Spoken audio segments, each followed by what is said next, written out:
So let's listen. An invocation can come from any tradition. It can come from any kind of music or any kind of poem. It's about impossible for me, for instance, to read Rumi and not feel the invocation, right? Because he wrote from that kind of internal alignment with soul and spirit. It just poured out of him from that place. So when you read him, you get caught up in that, right? So as you listen to this, I invite you to just drop into your heart. Don't worry about whether or not the words appeal to you or the style of music appeals to you. Hold in your heart an intention to align with the inner teacher, with divine presence, with divine consciousness. Hold in your heart the intention to align with this and to let that guide you throughout this morning's process.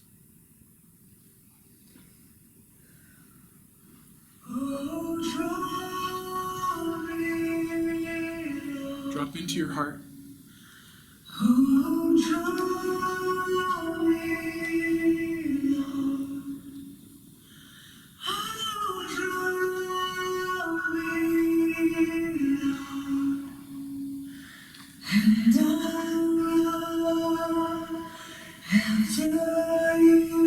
Feel the heart open to the divine.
Can you feel that there's some part of the being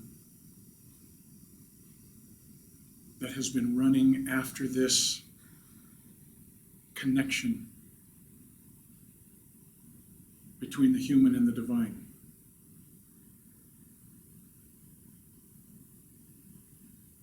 And that deep yearning for that may not have been conscious. We may have sought it in a new pair of shoes or new relationship or more money or a big meal. Something to quiet that inconsolable yearning, that longing for home, which is not so much a place but a state of consciousness that opens up beyond a sense of separation. And we feel united with our source. Can you feel that there's been a longing for that in your life since the beginning? And we cover it with various things. We pursue various things.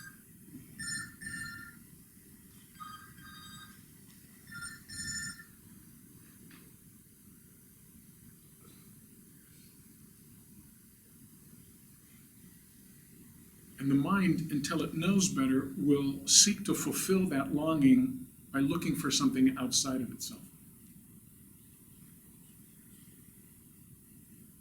And there comes a point in our evolution where looking outside of ourselves has drawn so many dead ends that in despair, we're willing to look within. And that marks a dramatic change in our evolutionary journey. When we begin to seek for the satisfaction, the fulfillment of this longing within.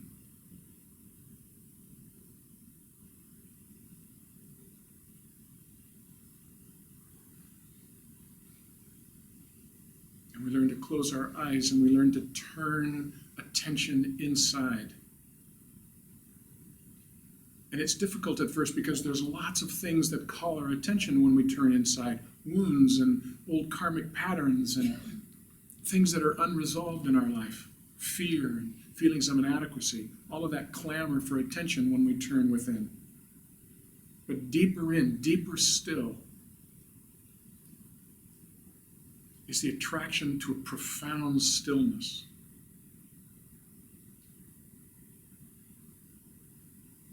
An inner light, a presence.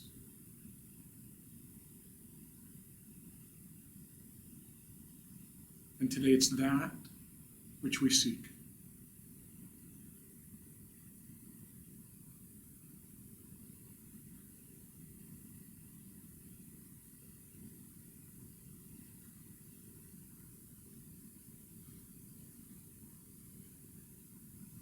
So it's very helpful to get in touch with that longing.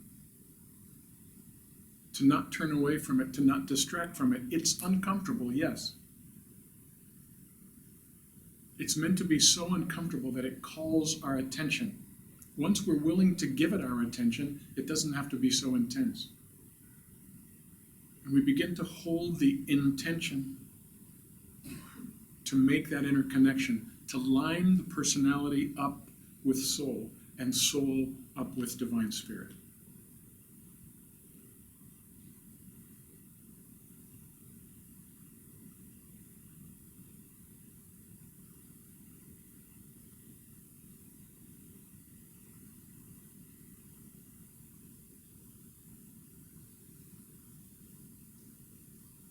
All right, take a nice deep breath.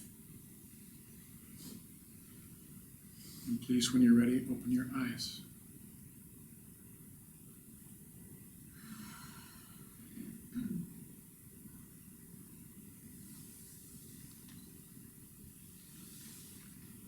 So, we're going to do a little work in preparation for our meditation.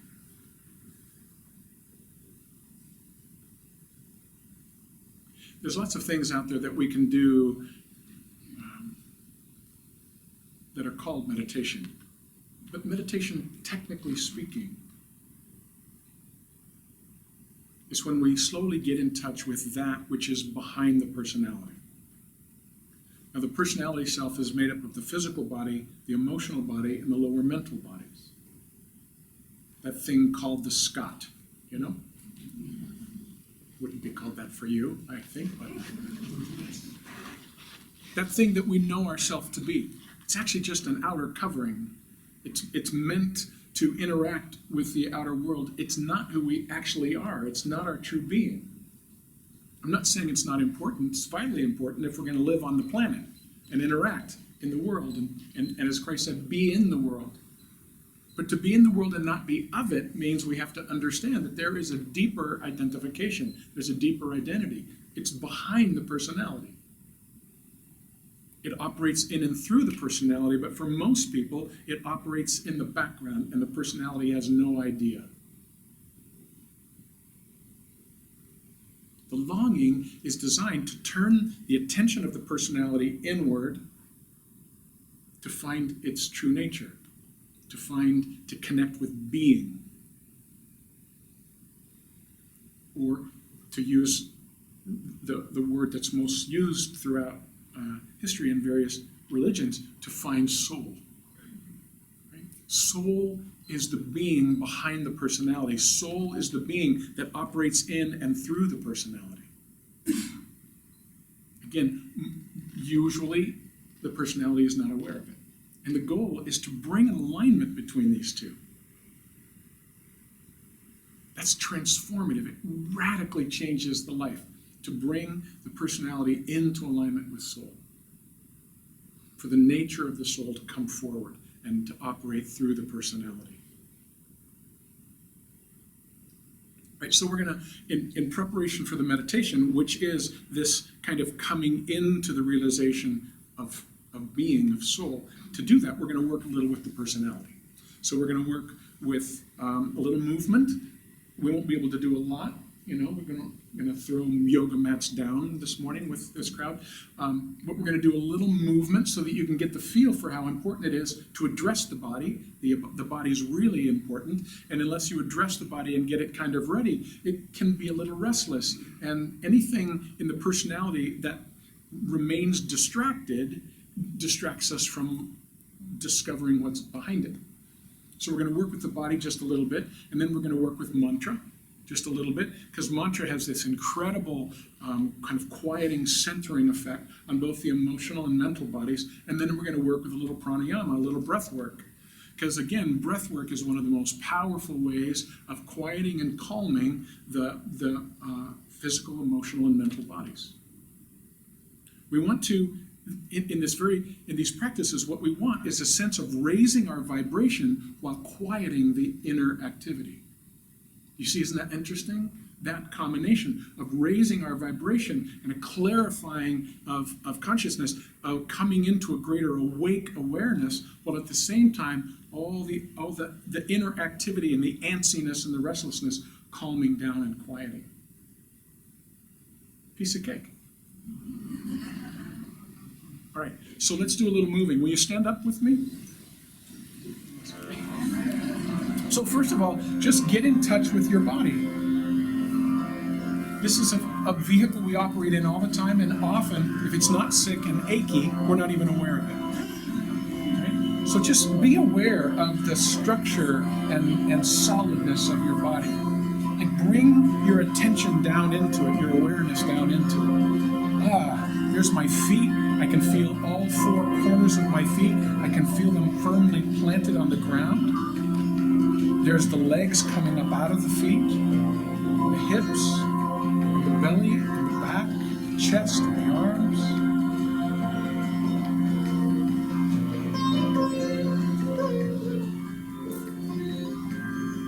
All right, now just let it sway a little bit. I know you probably can't do a lot of this because but just let the upper body be loose. Turn from the knees and the hips. And breathe. Now see if, as you're turning, with your closed fists, you can strike over the navel and over the lower back. These are acupuncture points. And breathe.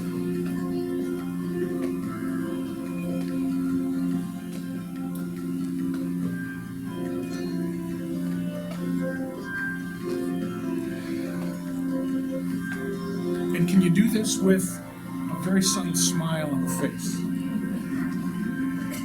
Doesn't have to be subtle.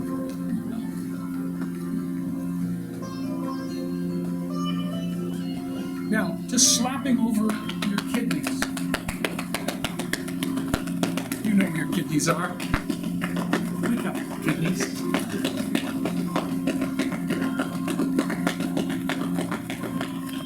Now, be careful that you don't hit your head on the chair in front of you. Slap down the outside of your legs and slap up the inside. Slap down the outside. Slap up the inside. Let's do it one more time. Down the outside. Up the inside. And over the chest.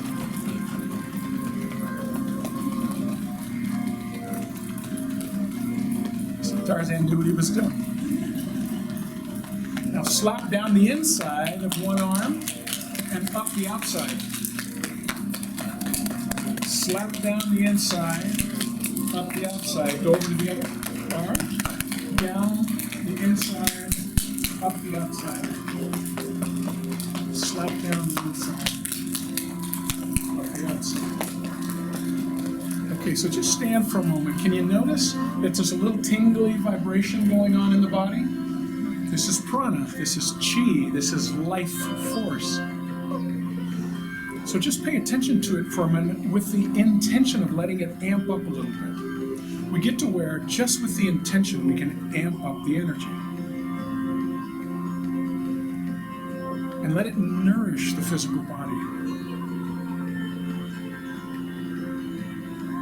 Right now, let's do some progressive tensing and relaxing. Tensing and relaxing. We're going to start with our feet.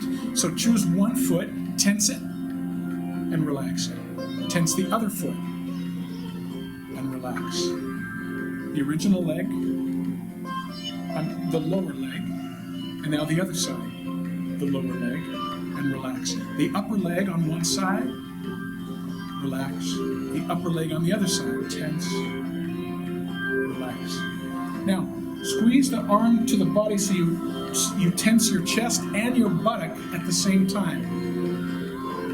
And relax. Other side.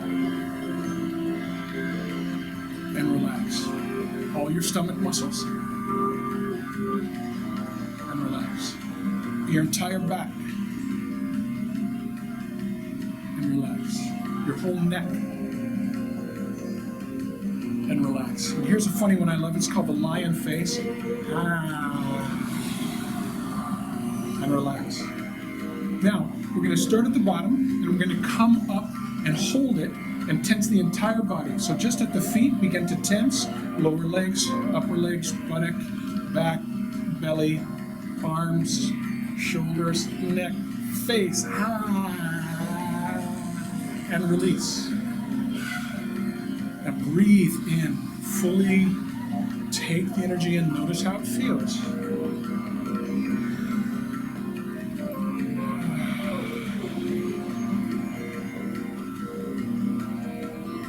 Now some shaking.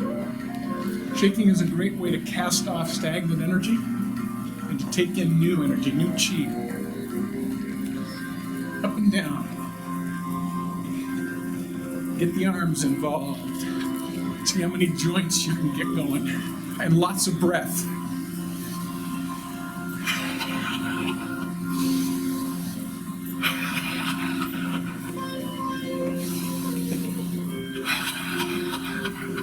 Lots of breath.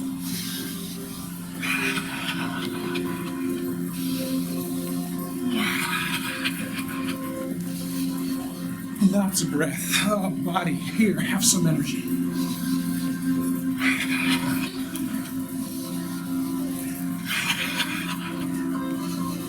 Can you feel that smile? It's almost impossible to do this without a little smile.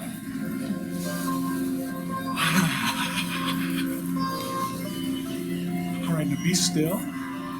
Oh, feel that.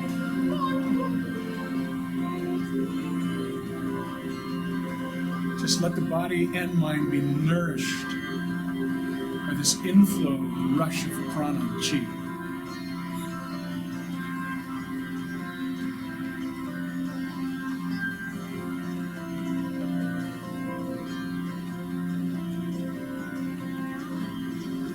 then please will you find your seat.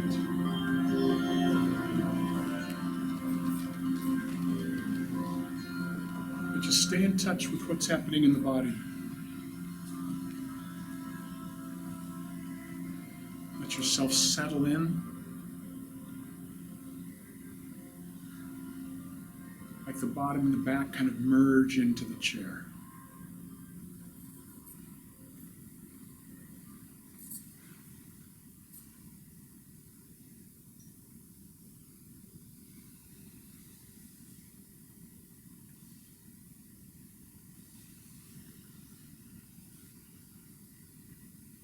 Drop your attention into the root chakra,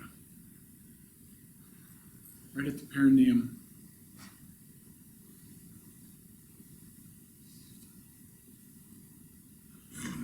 Pay attention to it, see if you can feel that it's alive and vibrating based on the work we've been doing.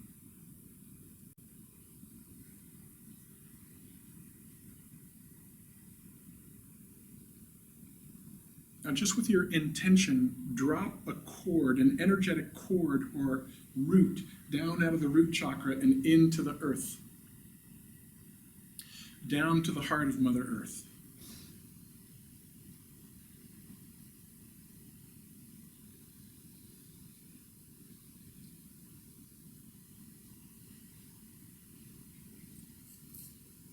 Feel that, how that gives you a sense of rootedness and groundedness. And this connection with the heart of Mother Earth gives us a sense of being here on purpose. We're on the planet on purpose.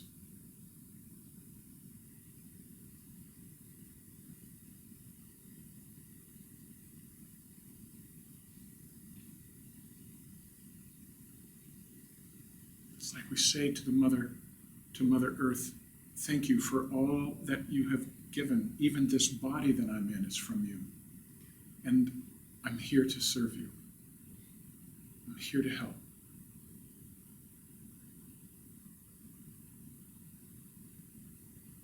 Right now, so let's move to mantra.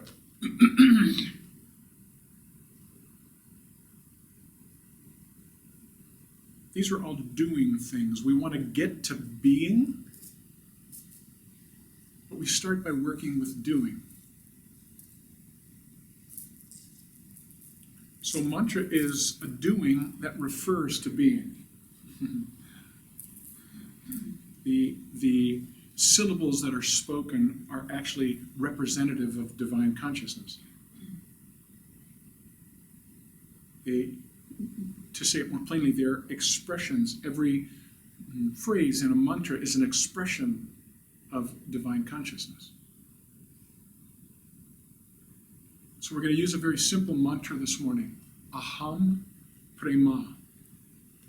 Aham Prema. It's very simple. And it means, I am divine love. With a P. Yeah, Prema. Aham, A-H-A-M, Aham Prema. P-R-E-M-A. Prema. Like pray. Ma. Prema. I am divine love. Now this is, the meaning is lovely, that we can put this meaning to it, but it's actually saying it. It's the energy, the vibration of the sounds that have an impact on the body-mind. And let's set the intention to use this mantra to open the heart so that the heart can attune to love, which is our true nature. As we come into soul alignment and the nature of the soul comes forward, there is this natural love that we feel for all things. And the love that we may have felt for a particular person or a pet or a beautiful kind of mountain scene or something, we begin to experience that everywhere we look. So with this mantra, we're asking for divine love to be unleashed in the heart. Love and compassion for all beings. Aham Prema. So we're going to start a little track of music, and then I'll begin to say it, and you just join me. We'll just go slow. We're not going to try to rush through 108 repetitions. We're going to tune into this mantra. Say it in the heart. Say it with this great intention of allowing yourself to become an embodiment of divine love in the world. Excuse me.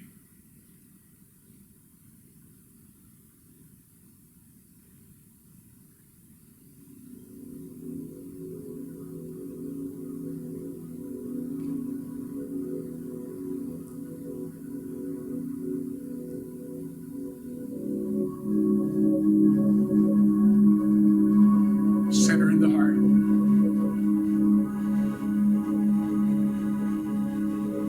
Hold the intention. Lord, pour your love into and through me. Divine Mother, let me be an expression and instrument of divine love.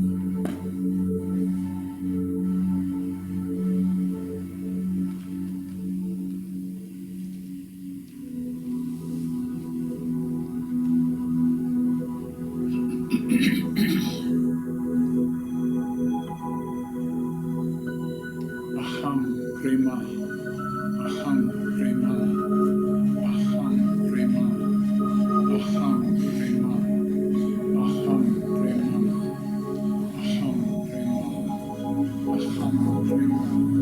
Aham Prema. Aham Prema. Aham Prema. Aham Prema. Aham Prema.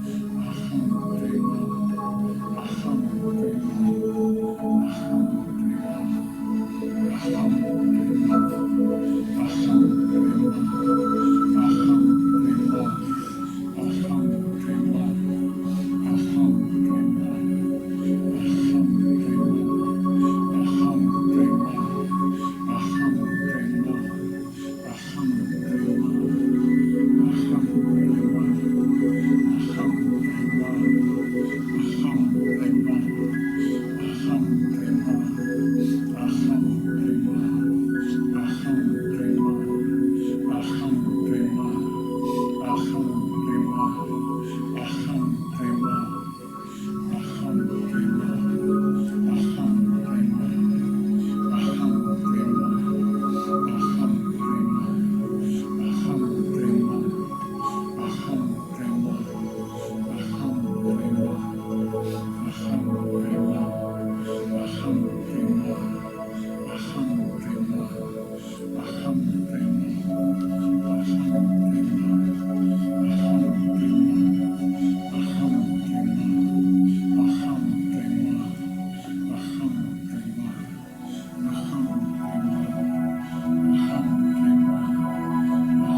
Prema. Aham Prema.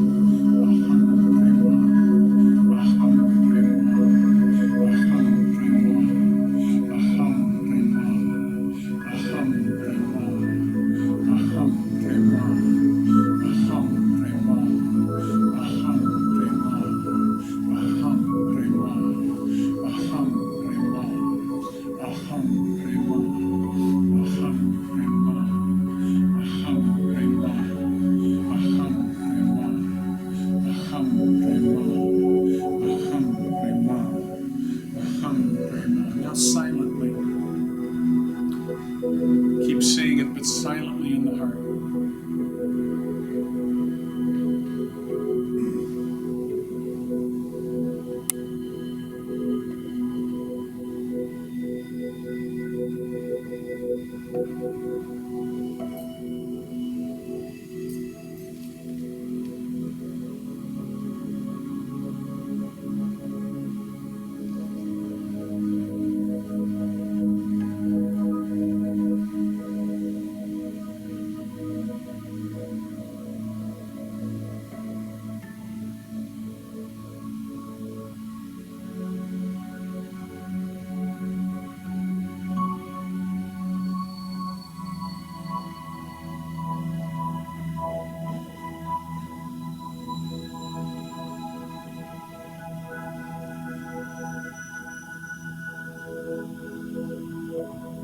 and just be still, just internally and externally completely still.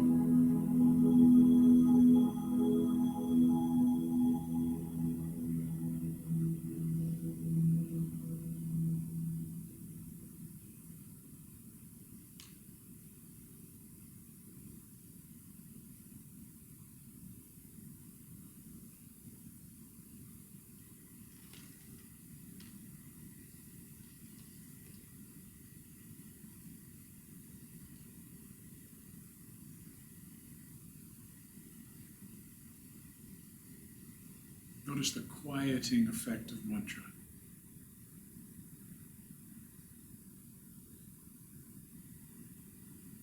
The uplifting effect.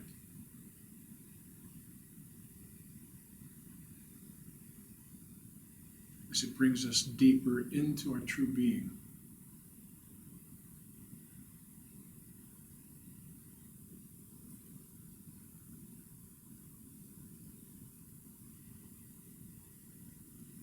Now let the breath become fuller and deeper. I'm going to work with breath for just a moment. In a gentle, quiet way. It doesn't have to disturb this kind of inner stillness that you're experiencing. Just let the breath become fuller and deeper.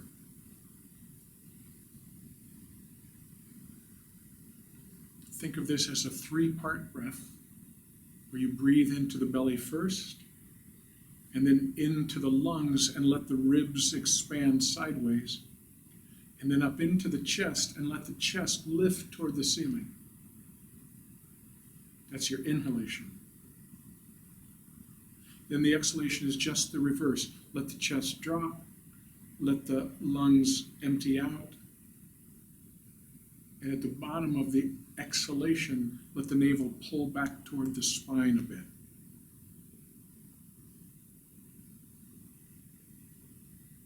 So as you inhale, it's belly, ribs, chest. Exhale, chest, ribs, belly.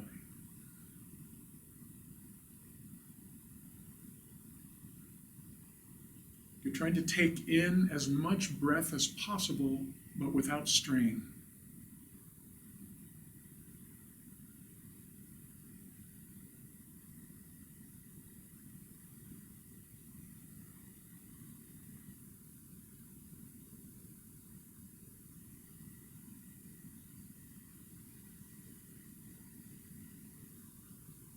The more fully and completely you can exhale, that last little breath, that last residual amount of breath, the more fully and completely you can exhale, the more deeply you can inhale.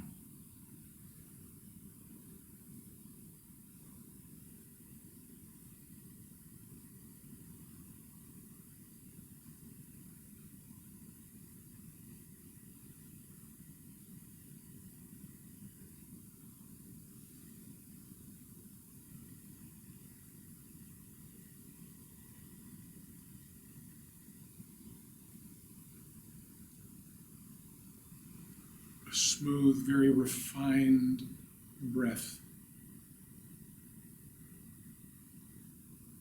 Drinking in the new prana, drinking in the new energy with every inhalation, releasing toxins, releasing what's stale and ready to be released with your exhalation. Think of this as purification for the physical, emotional, and mental bodies.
Keep the breathing pattern going.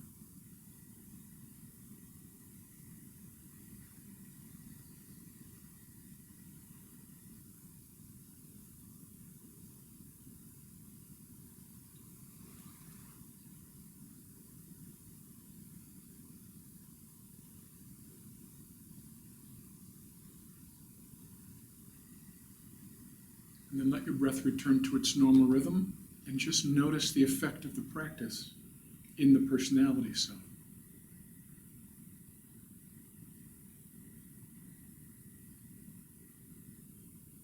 And see if you can notice that even now there is the sense, the intuitive sense that there is something else here than the physical, emotional, and mental bodies. There is a presence just behind them.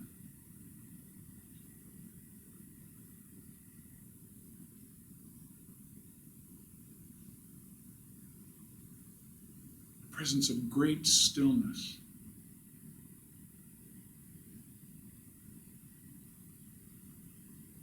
And the mind may want to go on chattering, but behind the chatter, there is this great stillness. And the heart might go on feeling the emotional body, but behind that is this pervasive calm and peacefulness.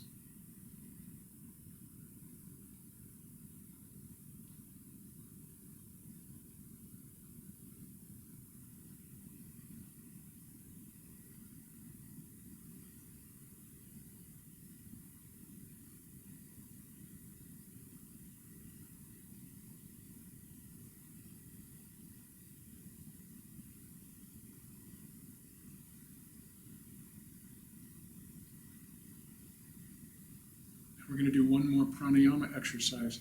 This is a very powerful, perhaps the most powerful pranayama exercise. And it has this deeply quieting effect in the personality self.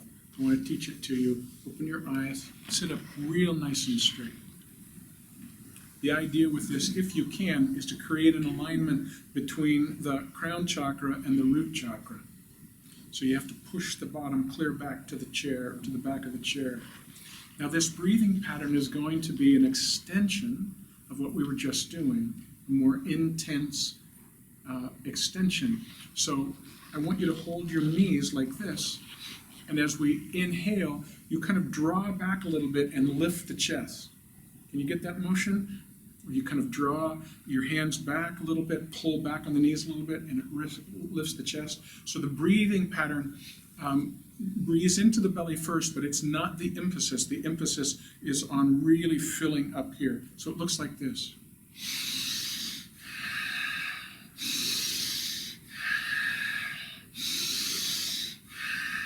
Get the idea? It's a very full, very intense kind of breathing practice. Now what's going to happen with this is you're going to feel a little lightheaded at the end. It's totally normal. I've never seen anybody faint. But what it's going to do is give you a great sense of profound stillness, of clear, awake awareness, which is the true nature of your soul. Right? For a bit, after we're done doing about 20 of these breaths, for a bit, your body and brain will be so saturated with oxygen you won't need to breathe. So just like bask in the breathlessness for a bit. Right? And then as you need to breathe, it will just begin to happen naturally. All right? So we're going to do it together. And follow my pace, if you will. We'll do about 20 of them. All right? 3, 2, 1.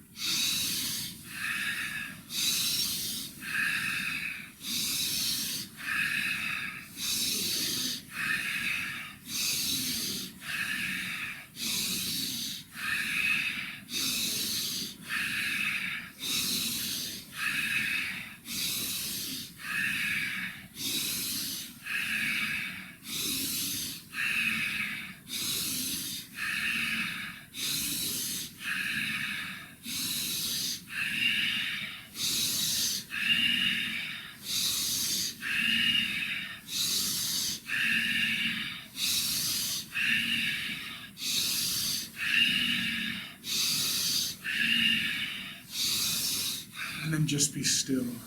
Just be utterly, completely still. Relax the body. Feel the prana vibrate in the body.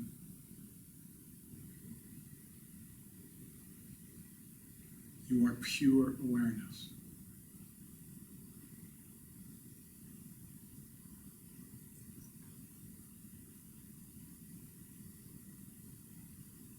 You are pure joy awareness.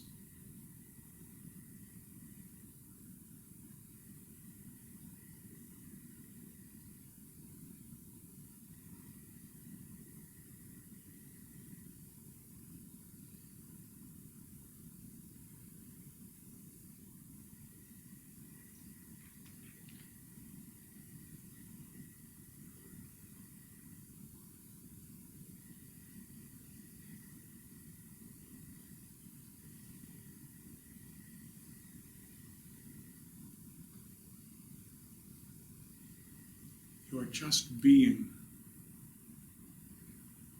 Being is what you are.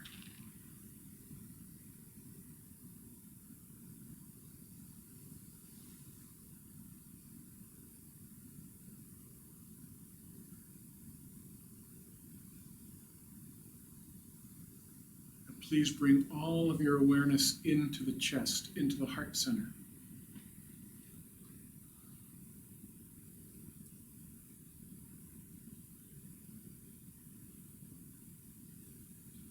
Move your attention more deeply into the heart center, toward the back, so to speak.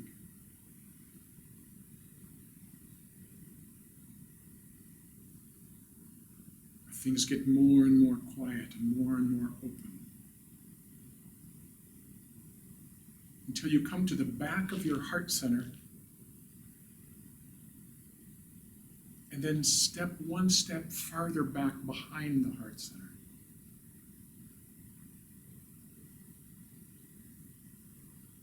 And I invite you to stay right there for the rest of the meditation.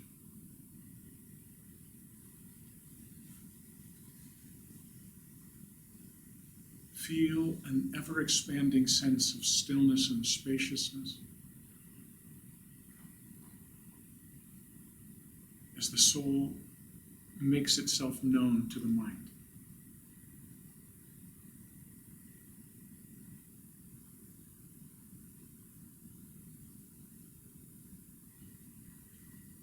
As pure consciousness reveals itself to the personality.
When the mind wanders, which it will,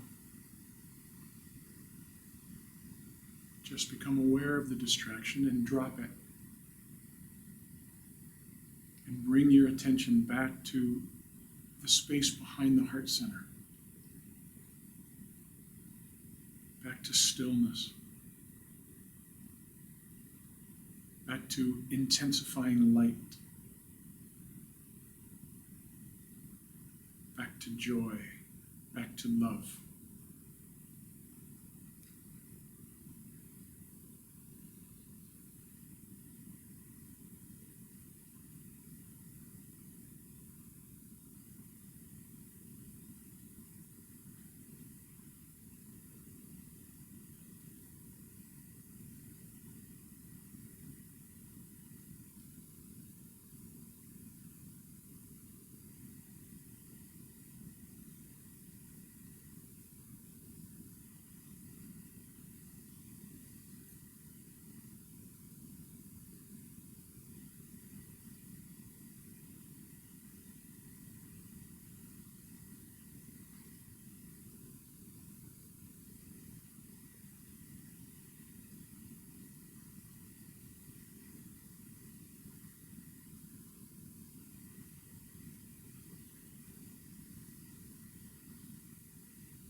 the mind gets active, stay in the space behind the heart and quietly inside of yourself repeat the mantra, Aham Brahma, which at that place in your being is the absolute truth.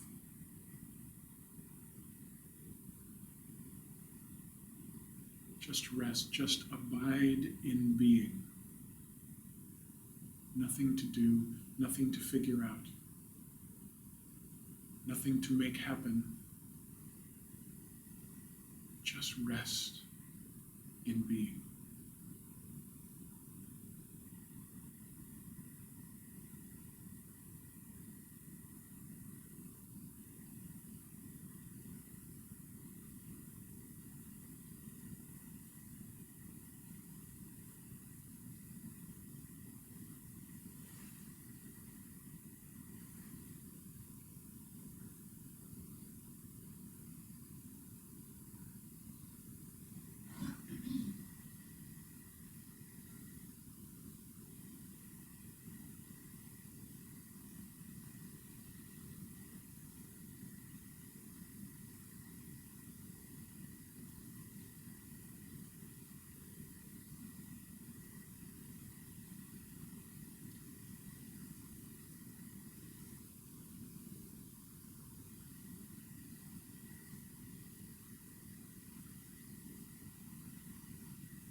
One more step.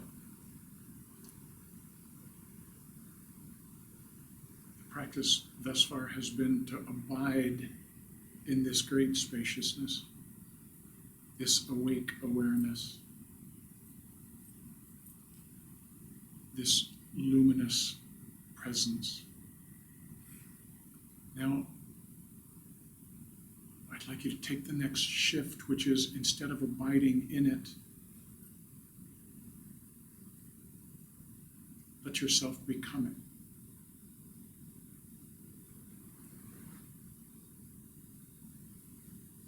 Instead of something that you're resting in, just experience it as what you are.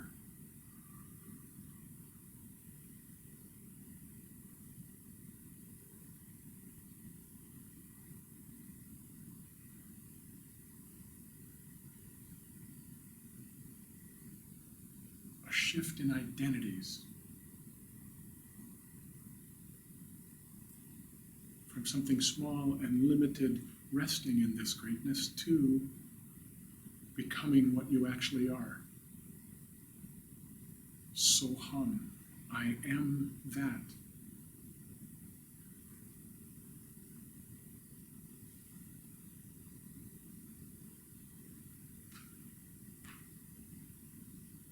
And feel how there is no boundary to yourself here, no limit.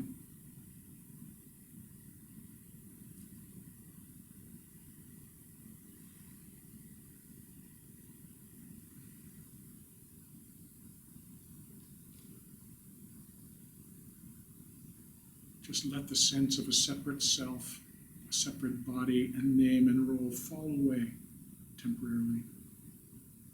You can come back to it. You are beyond that.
Let yourself take some slow, full, deep breaths now.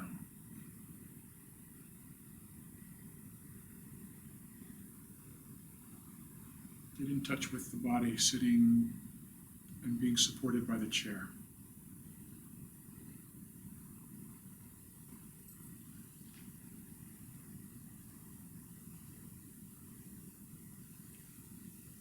Pay attention for another moment to that grounding cord that we laid down earlier, down into the earth, and feel your feet on the floor.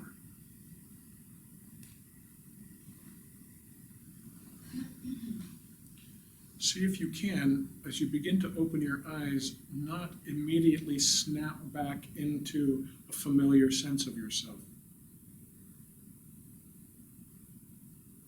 Allow your sense of yourself to include what you've discovered. Being, soul. A greatness, a magnificence that is the core and essence of your being.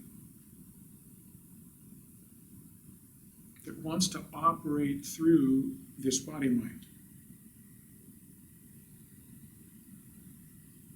But this body-mind must turn to it, become familiar with it, open to it, align with it.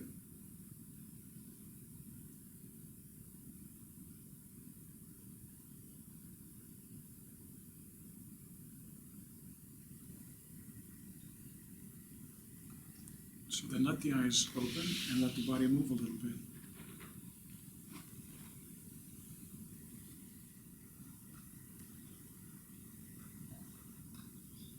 So I'd like to give you the opportunity to ask any questions you might have or make any comments about our practice this morning. Excuse me.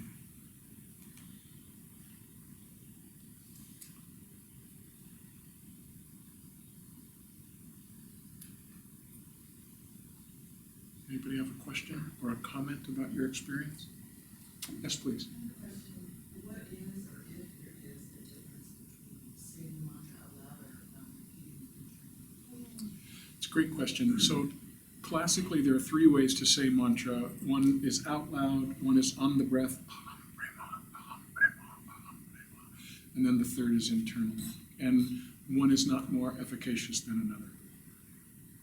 I like to do, if I can, all three. You know, if I'm at the airport waiting for a flight, I'm not going to do it out loud, freak people out. But when I'm at home, I like to do all three. There's a kind of a different energy to it. But one is not a more powerful way to do it than the other. Just there's three different ways to do it. In all three methods, you're working in and with consciousness, and that's the idea. Yes, please.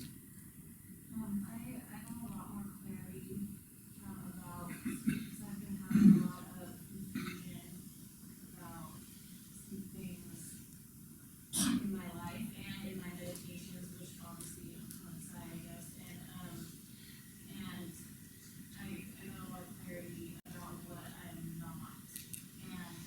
And About what you're not. It's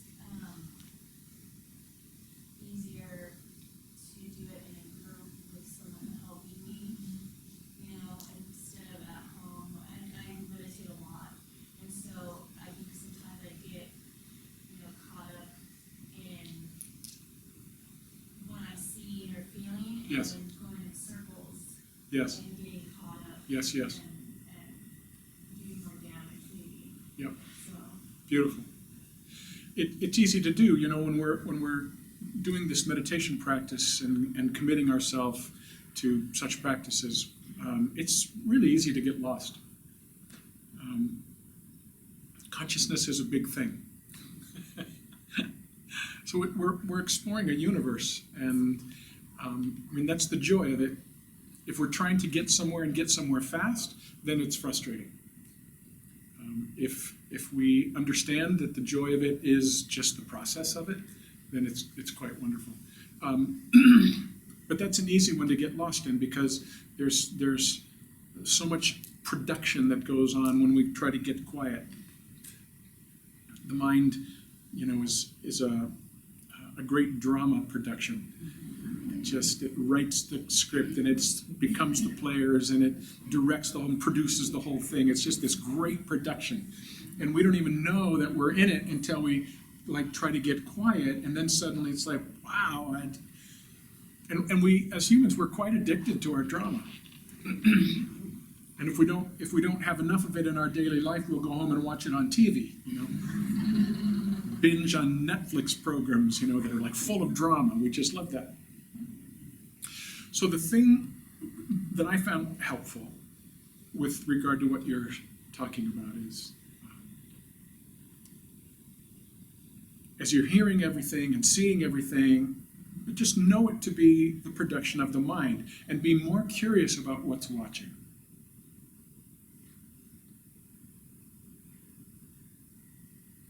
It's a classic, ancient metaphor, but I love it. It's my favorite, and that is that this pure awareness that is being, that is soul, is like the wide open blue sky. And physical sensation and emotional energy and mental activity are like clouds moving through this blue sky. Now we're trained, just conditioned, to be aware of and get kind of caught up in the nature of the clouds. The ego is one of those clouds. That's all the ego is. So the ego, as long as we're kind of identified in that cloud, is only interested in clouds. But at some point, there is another part of us that begins to wake up, and we become more interested in the sky behind the clouds. One of my favorite, these are not at all original with me, but one of my favorite metaphors is when I'm working with a client with this, I'll take a book and I'll open up the book and put it in front of them, and I'll ask, what do you see? And they'll say, well, I see words, and I see a subtitle, and I see page numbers, and I see that. What is it they're not mentioning? The page. The white page behind the letters. Oh. You can do it with your computer or with your phone. There's the image, that's what we're looking at, but behind it is the white screen. So behind everything is the soul, is consciousness, is pure awareness. It's the sky behind the clouds. And so we begin to be more interested and allow the sky to become curious about itself. And then that begins to reveal itself. And it's a whole different ballgame. And I'm not saying that mind gives up its drama easy. It does not. And we have seemingly innumerable karmic patterns that are quite tenacious and very distracting. And, this is the process. The teachers teach us from the East, this is a process that takes numerous lifetimes. It's not something you're going to get down in a couple of satsangs and a couple hours of meditation at home. That's why we give ourselves to this. It becomes more than a hobby. And if it's a hobby at first, that's incredible that you're integrating practice at all into your life. It's just unbelievable that you're doing that. It's fantastic. At some point, it becomes our passionate way of being in the world. Thank you for that question. What else? Anybody else? Yes, please. When you said to be that, Yeah. I had these images coming towards me, and every one of them looked similar to me, and I would try to distinctively see my own face in them, but they were just a little bit off, and then it would literally slide off here, and then I would see it again, and another guy would come, and it would be almost like, one would come with glasses on, and probably 20 different guys come, and they came past me, and then I said, I need to be centered, everything went black. Yeah. And then something kind of flew over me that was light, and then just stayed right here. Beautiful. But I don't know what that. Great. It's, every time you'll meditate, you may have different ones of these. Different kind of, these could be past life faces. There's a lot of different ways to interpret this. The idea is, whatever we're looking at isn't really it. It's what's looking that's it. Right? I think it was St. Francis of Assisi said something along those lines. What you're looking for is what's looking. And it just never occurs to us to shift back around and be the one that's looking. It never occurs to us. Because the separate self is always an object. It's not the subject. And as long as we're identified as the separate self, so this shift, it feels and sounds crazy to the mind at first, this shift, but it's a very important shift. From abiding in it to being it. It's very, very different. And the more you practice that, the more you'll click into something that just feels like home. This is it, truth. So that's where mantras like, as I mentioned in the meditation, Soham, come from. Soham, I am that. I am that. Now it's difficult because mind identifies with experience until it's trained not to. So we have language, I am angry. I am sad. I am happy. I am depressed. I am full. I am lonely. Right? This is language that keeps us identified with our experience, rather than identified as the experiencer. So watch your language. My mom used to say that to me. You watch your language. Watch your language to make sure that what you say after the words I am, be very careful about that. So that's why mantras like Soham, I am that, with a capital T. That's why this is the Soham Satsang. That's what we're opening to grace to discover. It's what we are beyond the body-mind, beyond the personality. Not to minimize the importance of that, right? Not to put that away, not to get rid of that. But as that is discovered, then that is able to use the body-mind in the world in the way that's needed. Your soul's here for a purpose. Not only to do its own evolving and its own kind of maturing, and it's not just for that, but it's also here to do something meaningful to make the world a better place. It sounds like such a cliche, make the world a better place. But if you look around, you see something is really needed, isn't it? And that something is you and me, showing up in a different way, allowing the truth and light and love and power of our true nature to shine through the personality in a way that makes a difference in our relationships and in our families and in our communities and in our nation and in our religions and in our world. We've got to start thinking in terms of this has a purpose, and it's to be of service to the whole. Not just to, what I call my own. You have to start thinking more globally. We're connected to the whole thing. And the more you can discover of your true nature and bring that online, allow that to come online, the more that affects the whole of human consciousness that you are an integral part of. And when I first started learning about this, that felt overwhelming to me, because I already felt enough responsibility and obligation in my life. Now you're going to add like the world onto my shoulders? I don't think I can handle that. No. It's not the personality self that does it. Right? it is soul, it is spirit through soul, through personality self that does it. Personality self just learns how to be a glove hanging loosely on the hand of spirit operating in the world. Just a clear and transparent glove.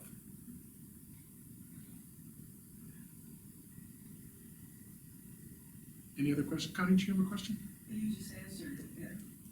I was curious how bringing the true self into this experience, how it would show up. Yes. And you just Yes. answered. Yes, and it's just so vitally important that we begin thinking in terms of that. For years and years and years and years and decades, I thought of enlightenment as just kind of being a personal journey. I thought of, doing the immense amount of healing that's needed and the resolving of old karmas and, and coming into a greater clarity and so forth, just kind of as a personal journey. And that is how the separate self thinks. It just thinks about its own journey. It's not wrong or bad. It's just not the full picture. Yes, please. When I started to experience self, it felt vast and huge. That's it. And I'm wondering if yours is vast and huge also. And are they separate or connected? They're not separate. When you're there and I'm there, we're in the same place. Namaste. That's what it means. That's what it means. Again, the separate self thinks of everything in terms of everything as being separate. The separate self, and in a world full of separate selves, trying to scrape out an existence among the competition, and that's how we live as human beings, as separate selves, in competition, comparing and scraping and greed and all the violence and all the injustice and all that comes from the idea, it's just an idea, that we're a separate self. So as we come into that which exists behind the personality, we come into great vastness, the Buddha didn't even talk about soul, in a way, because his awakening was there was no separation or individuality of any kind. We use the word soul just to talk about how the soul is like a focal point of the one universal consciousness. It's not separate.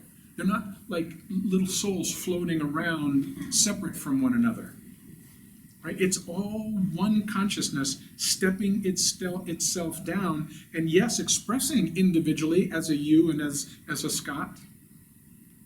But as we begin to feel our way back in, as the finger puppet feels into itself, it notices, oh, there's a finger here.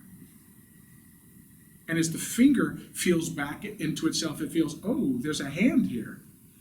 And as the hand feels back, an arm, it's the whole thing. Finger puppet had no idea. So the personality self just has no idea. So it interprets everything in terms of how it thinks about things. And when we begin to drop back, things begin to fall away. It can be alarming at first. People are like, whoa, got to get ground back under my feet. What's going on? It can feel a little freaky at first. And then it begins to feel profoundly liberating. It is the truth that Jesus said would set us free.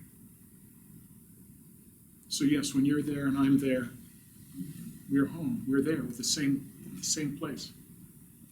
You and I, we are not separate. We never have been.